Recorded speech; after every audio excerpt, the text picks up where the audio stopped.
High friends welcome to Toucans blog. आज के সেই মৌনী অমাবস্যা শাহী স্নানের দিন। তো সকালে ট্রেন থেকে বেরিয়ে দেখলাম মানে এখন প্রায় 7টা বাজে, এই রোদ উঠে গেছে, হালকা রোদ কিন্তু ভীষণ ঠান্ডা এখানে। আর আশেপাশে টেন্টের লোকজন সকলে স্নান করতে গেছে। আমাদের প্ল্যান হয়েছে 12টার দিকে যাব।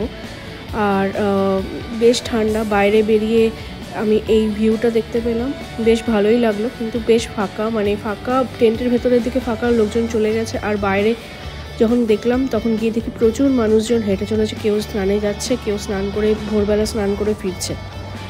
তো আমি এবার এগোচ্ছি সামনের দিকে। আজকে মৌনী অমাবস্যা দিন, এটা হচ্ছে গিয়ে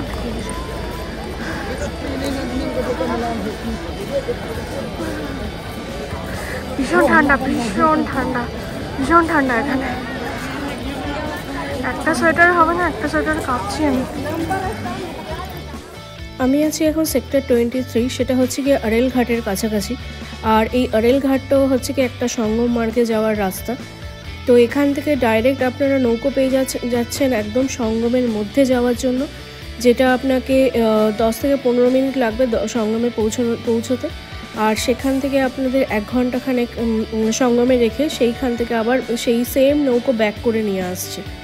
তো এই জায়গা থেকে আপনারা সঙ্গমে যাওয়ার একটা রাস্তা আপনারা পেতে পারেন আরেল ঘাটের কাছে। এখানে ভিড়টা একদমই কম, আমি সকালে যা দেখলাম অন্য দিকের তুলনায় এদিকে ভিড় বেশ কম।